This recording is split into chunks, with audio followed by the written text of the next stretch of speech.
What up, guys? I'm back with another one. I apologize, this is a day late yesterday, but I'm going to still talk about it so I can finish it for the month of April before April is over. I'm here to talk about Prince's seventh album, Around the World in a Day, being released of yesterday, April 22nd, 1985. Happy 41 years to this classic right here. This is one of my favorites, especially Pop Life is on here. That's one of my favorite songs on here.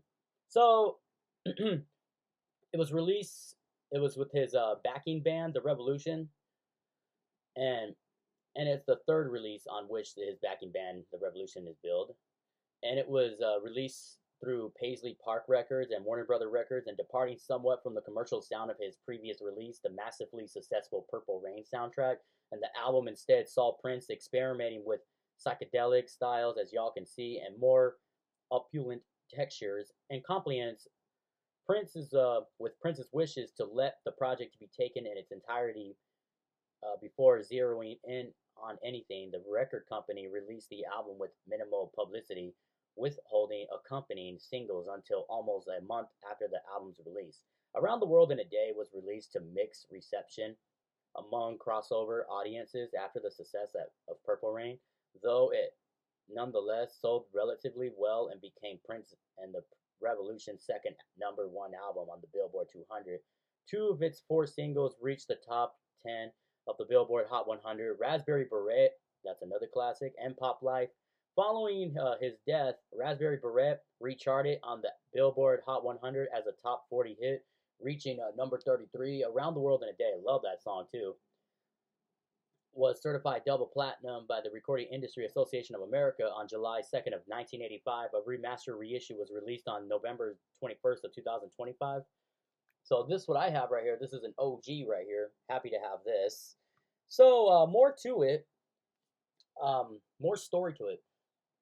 So recording for the album began in sessions dating back before that of Purple Rain. Following 6 months of touring behind that best-selling album, Prince returned to recording. An initial inspiration for the album's sound came in the form of a demo recorded by David Coleman, the brother of the Revolution band member Lisa Coleman, which would ultimately become the title track.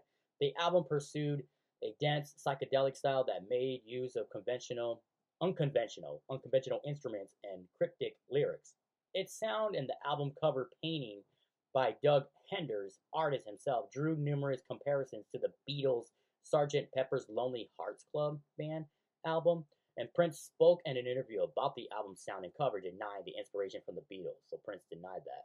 So the influence wasn't the Beatles. Him saying that they were great for what they did, but I don't know how that would hang today. So the cover art came about because I thought people were tired of looking at me. Who wants another picture of him? I would only want so many pictures of my woman, then I would want the real thing. What would be a little more happening than just another picture? Would be there would be if there was some way I could materialize in people's cribs when they play the record. I don't mind the album being called psychedelic because that was the only period in recent history that delivered songs in colors. Led Zeppelin, for example, would make you feel differently on each song. And despite the muted promotion and its less commercial sound, the album still had two American top 10 hits and went double platinum. Initial critical reception was mixed, but retrospective reviews are positive. According to Prince, George Clinton was a fan of the album. Excuse me. Greg Tate of Spin wrote, "Perhaps it's inevitable, given a career built as much on calculated mind effing as mind-blowing music, that Prince would choose to follow the best album of his career with the most bewildering, if not the worst." In a positive retrospective review, Pitchfork Alan Light described the album as a brave and deeply personal project, exploring sounds and ideas that were almost shocking, coming from from a pop icon at his peak. Simon Price wrote for the Guardian that the album had always sounds better than you think it will when you revisit. So you got other hits on here too. You got the title track I already mentioned, and then Tamborine, Raspberry Beret, Condition of the Heart, Paisley Park, America, Pop Life. That's one of my top favorites. The Ladder, Temptation, just all incredible hits on this album. I love this record. Nobody could ever duplicate a classic the way Prince did.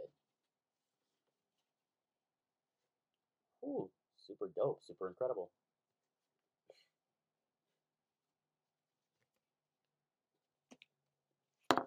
Ah,